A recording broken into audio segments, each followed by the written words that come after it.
Isang buwan na lang halos at malapit ang dumating ang pinakahintay nating national election.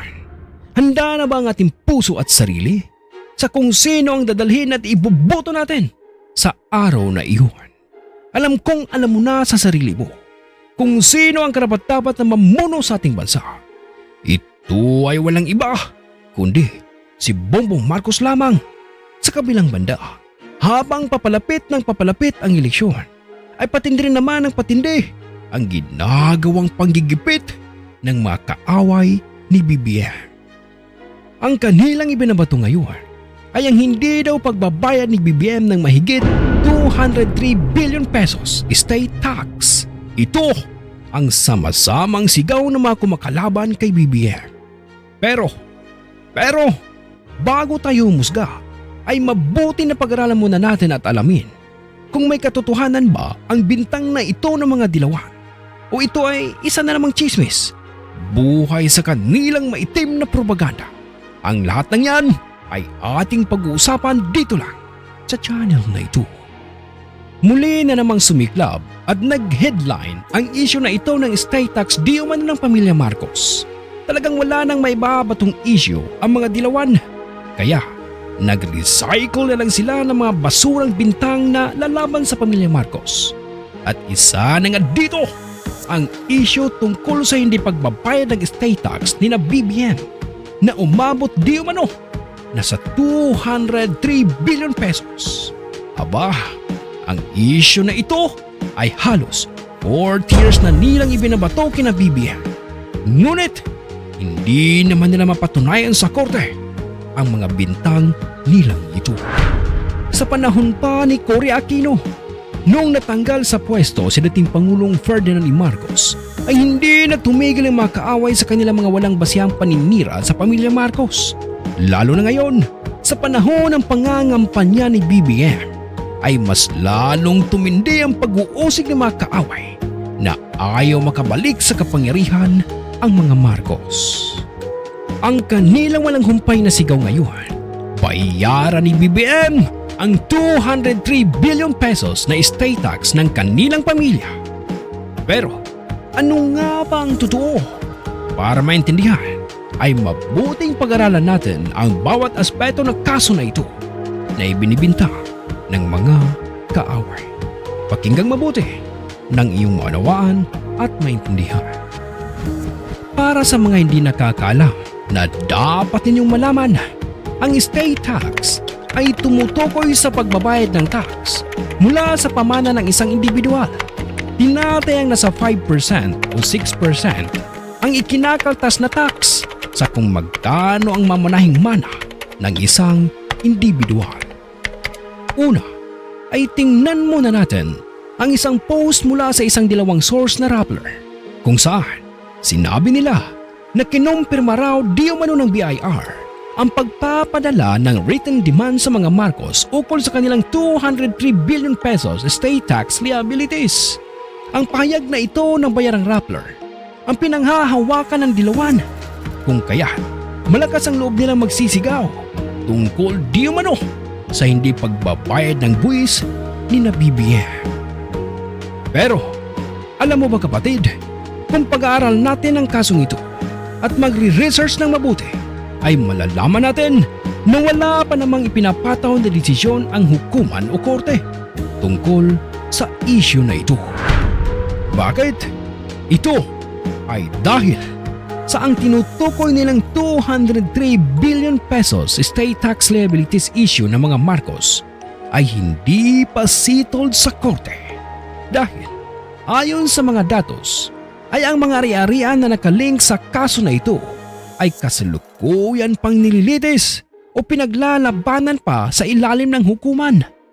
At maging ang BIR at PCCG ay walang kapangyarihang kumuha ni isang kusing sa mga Marcos dahil may agreement silang pinirmahan na hihintayin muna na masittled ng hukuman ang kaso na ito bago simulang gawin ang mga kasunod nilang mga aksyon. Malinaw na malinaw, walang kaso ang mga Marcos dahil ang isyu na ito ay kasalukuyan pang hinihinmay ng hukuman. Ang PCCG nga at BIR ay walang kapangyarihang sabihin sa mga Marcos na magbayad ng tax liabilities. Tapos, itong mga mangmang na dilawan at mga makakaliwang grupo ay ang lalakas ng loob na magsalita na parang alam nila ang buong issue tungkol dito.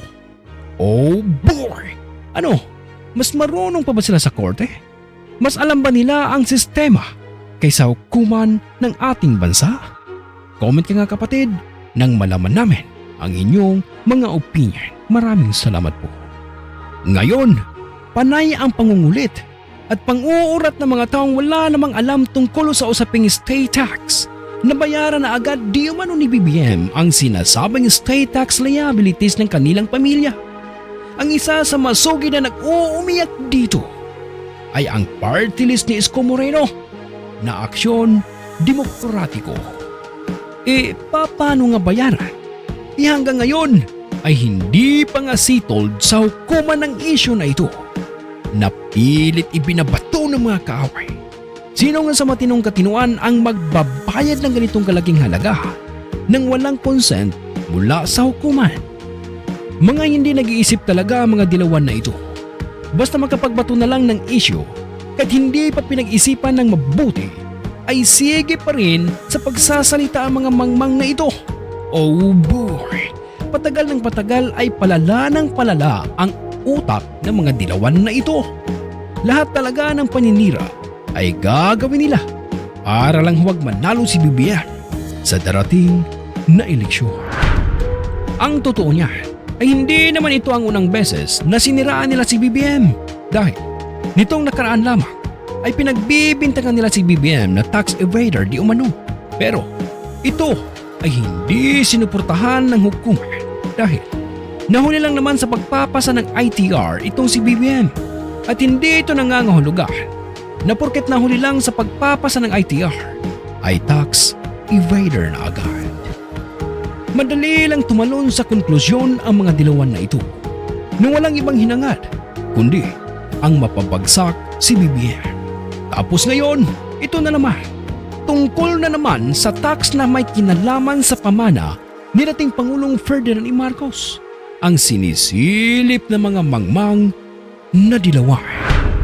Ang anomalya sa Executive Order No. 2 ni Cory Aquino. Halina at balikan natin ang ipinatupad na Executive Order No. 2 ni Cory Aquino. Taong 1986, matapos mapatalsik nila si dating Pangulong Ferdinand E. Marcos, ang Executive Order No. 2 na ito ay tungkol di umano sa mga funds, mga pera, mga ari-arian o mga properties na illegal daw na nakuha ng pamilya Marcos. Maaaring tandaan niyo sana ang mga nakasaad dito sa Executive Order No. 2 na ito dahil maya-maya ay babalikan natin ito at ipapakita ko sa inyo ang anomalya tungkol dito. Malinaw na nakalagay dito na i-frenage ng gobyerno ni Cory ang lahat ng asset ng mga Marcos sa ilalim ng Executive Order No. 2 ni Cory Aquino. Ngayon, noong September 1989 ay namatay si dating Pangulong Ferdinand E. Marcos sa Hawaii.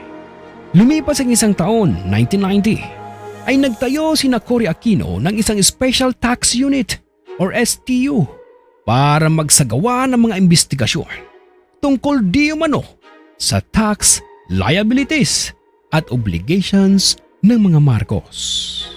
Ayon sa investigasyon ng STU na lumabas noong 1991, na una ay hindi daw umano nakapag-file ang pamilya Marcos ng written notice of death ni dating Pangulong Ferdinand E. Marcos.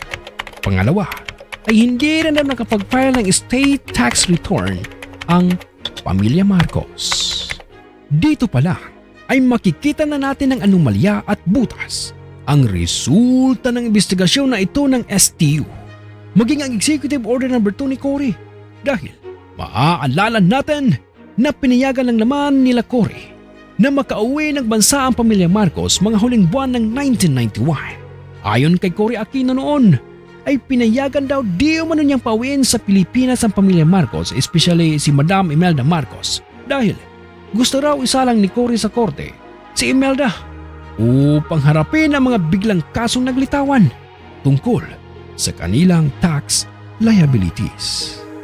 Pero ito na ang tanong, bakit sinisisi ng gobyerno ni Cory na hindi nakapag-file ng death certificate ang pamilya Marcos, kayong ayaw nilang pauwiin ng bansa ang pamilya Marcos? Buti sana kung may mga alternatibo ng paraan noon tulad ng email. Hindi sana ay nakapag-send ng death certificate ang pamilya Marcos sa gobyerno ni Cory. At nakakapagtaka dahil bakit inirecord agad nila sa taxes? Iwala naman ang pamilya Marcos dito sa bansa. Niwala man lang silang ipinalabas na consent sa pamilya Marcos noon na kasalukuyang nasa Hawaii noon. Tapos, bigla nilang papayagang umuwi upang iharap sa biglaang paglilitis ukol di umano sa tax liabilities ng pamilya nila.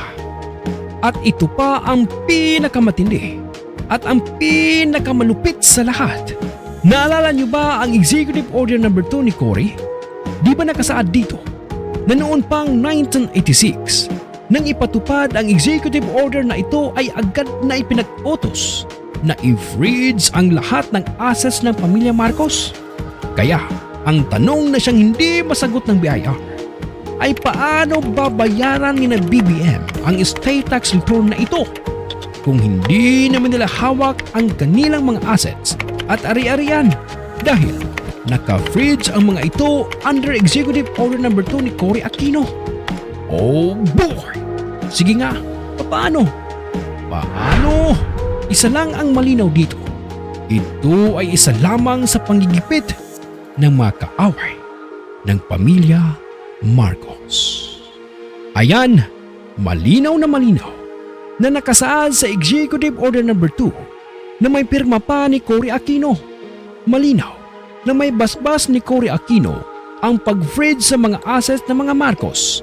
Kaya, paano nila babayaran ito kung hindi naman nila hawak ang kanilang mga asset at kayamanan dahil pinahold ni Cory Aquino? Ang hindi alam ni Cory, ang executive order na ito na ginamit niya upang gipitin ang mga Marcos ay siya pang magiging problema ng mga dilawan ngayon dahil hindi nila mailusot ang kasong state tax liabilities ng mga Marcos dahil unang-una ay hindi naman hawak ng mga Marcos ang karamihan sa kanilang mga assets dahil pinapridge nga ni Cory Aquino under Executive Order No. 2. Tapos, itong mga mangmang na mga dilawan ay patuloy sa pagtahol tungkol sa issue na ito.